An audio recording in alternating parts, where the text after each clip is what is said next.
Shalom, shalom, peuple des dieux, mesdames et messieurs. Bienvenue dans Vie et Vérité, votre émission où nous abordons des réalités et enseignements pratiques, aussi des exhortations inspirantes et des sujets qui touchent notre vie quotidienne à la lumière de la parole de Dieu.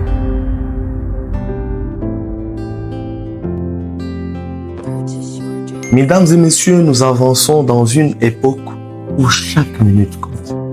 Mais malheureusement, beaucoup de personnes perdent encore ce qui est essentiel, le sens du temps. Aujourd'hui, dans Vie et Vérité, nous parlons de la gestion du temps.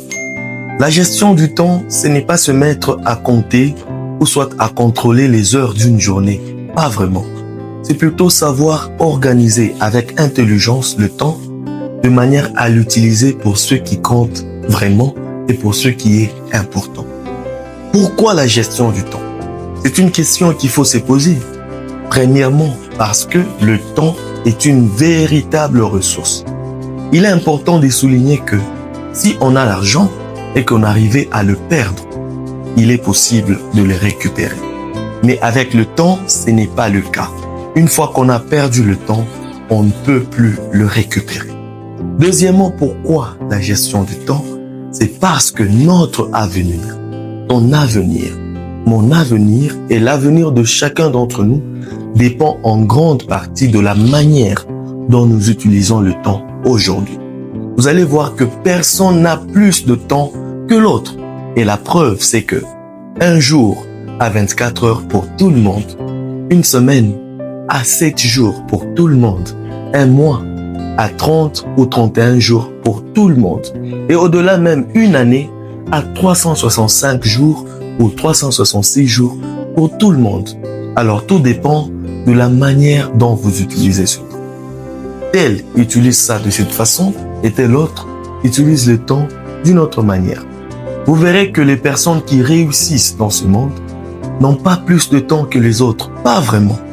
Mais tout dépend des choix que ces personnes opèrent et à quel moment elles les opèrent. Alors sans plus tarder, nous allons voir quelques erreurs à éviter dans la gestion du temps. Premièrement, nous parlons de ce qu'on appelle la procrastination. La procrastination, c'est ce fait de pouvoir remettre de manière constante à demain ce que tu dois faire aujourd'hui. Cela soit sur le plan spirituel, tout comme sur le plan matériel. La prière, les études, l'investissement, tu devais le faire aujourd'hui et tu les repousses, tu les reportes de manière constante à demain. Deuxième erreur à éviter, ce sont des distractions inutiles. En tout cas, il y a des gens qui sont distraits. Tu le trouves du matin au soir, toujours sur TikTok, toujours sur des réseaux sociaux, toujours sur différentes plateformes, en train de zoomer des photos des gens, en train de voir tel qu'est-ce qu'il a fait, qu'est-ce qu'il a publié. Il est important de pouvoir voir quand est-ce que tu peux te distraire. Nous ne sommes pas contre la distraction, mais c'est après avoir travaillé, après avoir fait l'essentiel, que tu peux avoir un petit moment de distraction, un petit moment de divertissement. Troisième erreur à éviter dans la gestion du temps, c'est ne pas prioriser les choses, ou soit ne pas définir ce qui est priorité. Dans l'émission précédente où nous avons eu à parler de la maturité, on a eu à relever que être mature, c'est aussi savoir prioriser les choses. Savoir que ceci, je le ferai demain, cela, je le ferai le lendemain. Alors, l'erreur dans laquelle les gens tombent, c'est ne pas définir les priorités. Mesdames et messieurs, il est important de pouvoir définir les choses selon leurs priorités. Autre erreur à éviter, c'est le manque d'organisation. Il y a des gens qui vivent au hasard. Viens m'accompagner, nous allons à la Katouba, ils sont là. Viens m'accompagner, demain nous allons faire ceci, ils sont là. Mais organise ta propre vie, vois ce que tu as à faire. Alors, quels sont les principes à appliquer de manière à faire une bonne gestion du temps? Premièrement, commence ta journée, commence la semaine, commence le mois, commence même l'année avec un objectif qui est clair et précis. Deuxièmement, il faut savoir que tu dois te mettre en question. Par là, je suis en train de dire, tu dois trouver du temps où tu réfléchis sur ta propre vie. Pas du temps où tu es en train de s'en soucier, non. Mais tu es en train de réfléchir. Tu es en train de voir comment tu te vois dans 5 ans. Comment tu te vois dans 2 ans. Comment tu te vois dans 5 mois. Tu es en train de réfléchir. Et d'ailleurs, c'est en réfléchissant sur la chose que le Saint-Esprit et Dieu va pouvoir t'éclairer.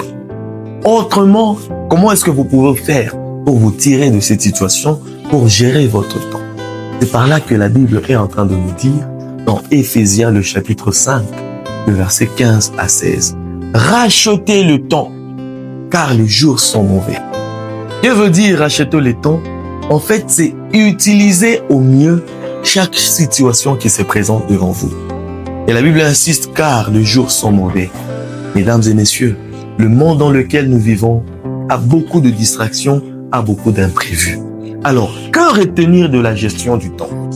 Il faut savoir que le temps avance pour tout le monde, mais le temps n'avance pas avec tout le monde. Alors, bien gérer son temps, c'est bien gérer sa vie. Mesdames et messieurs, si cette émission, si ce message vous a édifié, laissez-nous un message en commentaire et partagez-le massivement. À lundi prochain, que Dieu vous bénisse.